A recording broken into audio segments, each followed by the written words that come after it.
Alright guys, so now we're going to attempt to build the program that we put on paper in the last video.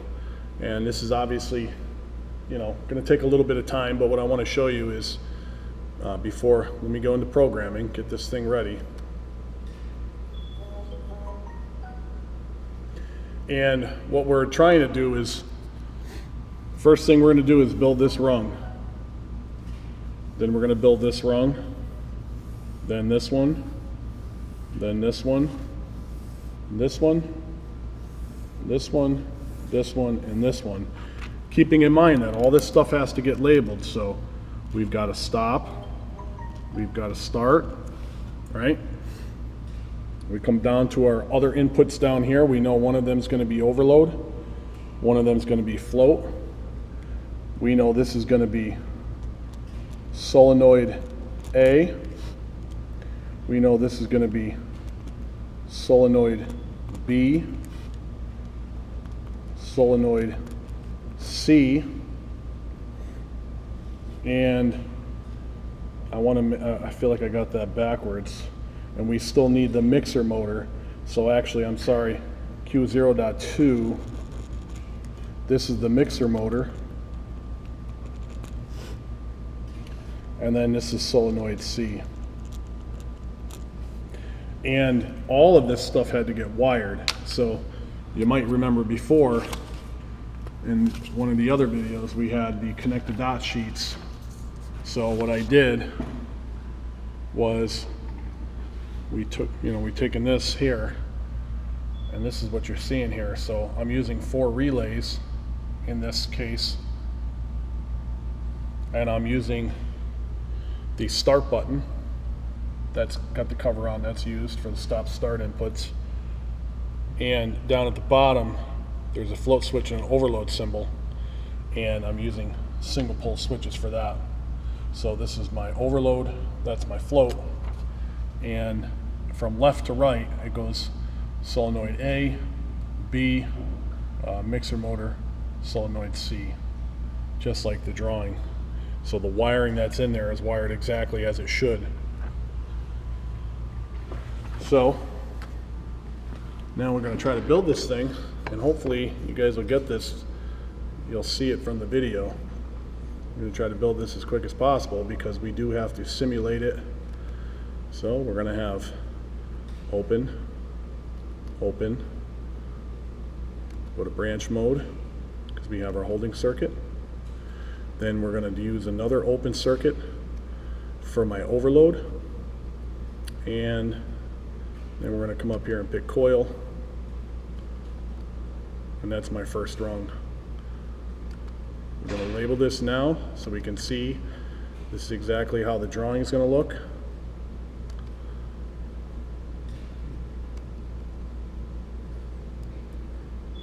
There's my start button.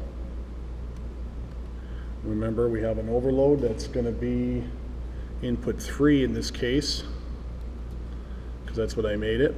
Just make sure you wire it that way. I'm leaving that open because I'm going to have a closed switch in the field, very similar to my stop button. We're going to come over here, we're going to call this memory, and this is also going to be M0. Now, right now I'm going to clear my mouse and I'm going to get ready for my next rung. I'm going to add that rung so we can hit it up accordingly. And what you're going to see is I0.0, I0.1, I0.3, MO, MO. That matches this here. We've got to relabel this. This is supposed to be M3, and then there's M0. M3 is going to be my input for my overload. So this one I have to relabel, and that's easy enough. We're going to call that M3. It's going to come up as an error because we don't have that input yet ready. And once again, if we make an extra line here, you're going to erase that.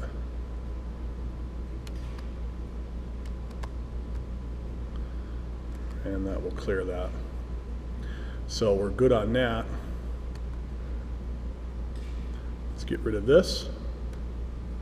And now we're down to our next rung. And remember, the next rung, just so you can get this in your head faster, is if you look at your paper, you're going to go open, close, close, coil. Open, close, close, coil. And it makes building the program a little bit quicker. So let's go back up to our contacts. I'm going to go down to this rung. Open. We've got to change this next one to a close, close, close, coil. Clear your function, and then go back and look at your paper as to what those addresses were. So on this one it was M0, M2, so we got M0. We've got M2, then we've got M1, and our first coil, which is solenoid A, which we'll label them after, which is Q0.0. So far, so good. That looks just like our paper. Now we're going to add another rung.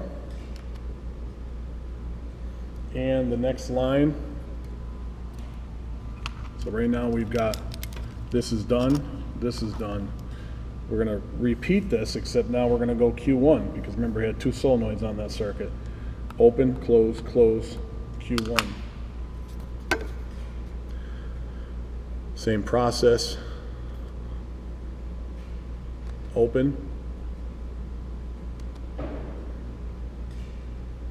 closed, closed, Q, which is Q1. So let's go over here. This is going to be Q1. And we're going to come over here. And it's the same as what was above because we repeated the line. M0.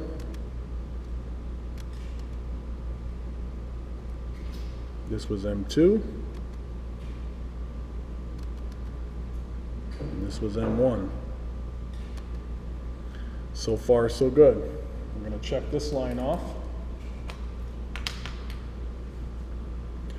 And we're going to add another rung and continue building the program. So the next line is open, open, close, Q2.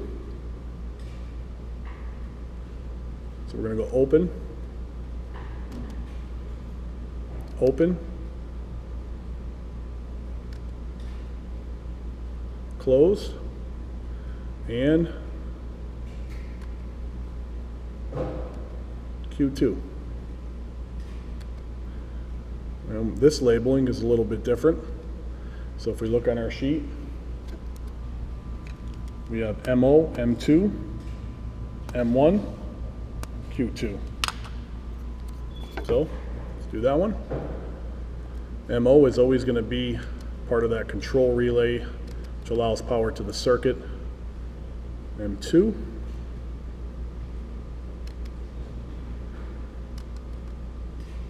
M1 again. And now we have our third coil, and this is Q2. So far, so good. Not too bad. We're going to check that mark off. Now we're going to get to our timer. Open, open timer, M1. Open, open timer, M1. So all these are checked off right now, so you don't get confused. So we got to add another rung. Then we're going to go open,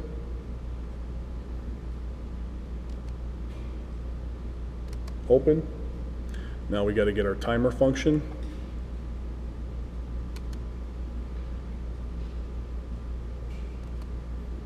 Let's go back up here.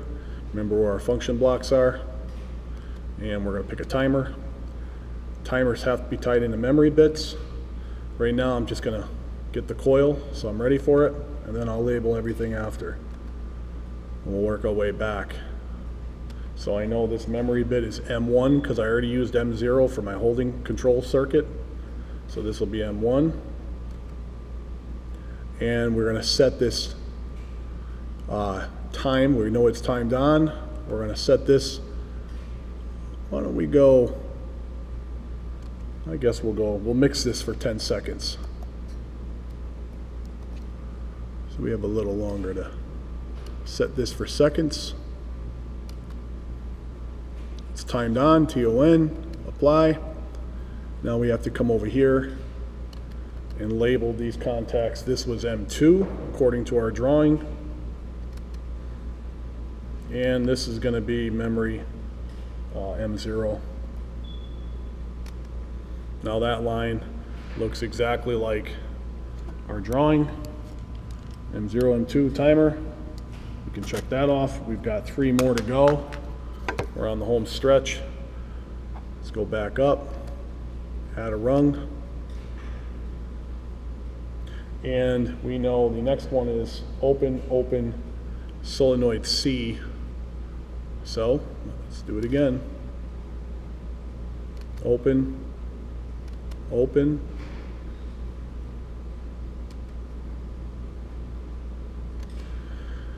Solenoid 3, let's clear that. And remember, we're using this output, so this is going to be Q3. We'll be using a relay to simulate that. Over here, this was actually M1. Over here, M0, part of our holding circuit once again. So far, that last line, open, open, coil, open, open, coil, the right labels. You can check that off. Now we'll come back. We're going to add another rung, and it's going to be open, open, M3. So come over here, open, open, and we need a coil symbol for our memory bit, and we're going to label this M3. We're going to come back over here, label this according to our drawing, and in this case we're using input 3 because that's going to be our single pulse switch to simulate our overload. And once again, MO, part of the holding circuit. We're almost done. We got one more rung. We're going to cross off the previous one, and now we're going to simulate our float switch. So we're going to come down, rung 7, open, open.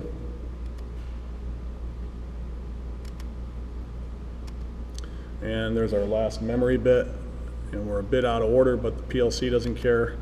So we'll go our M0 again. Then we're going to come over here and call this input 2 because we didn't use input 2 yet. Remember, that's going to be a single pulse switch that's going to simulate the floats, and it's tied into memory bit number 2. And that's that. So right now we've got our whole program built, and we're going to simulate it at the next video.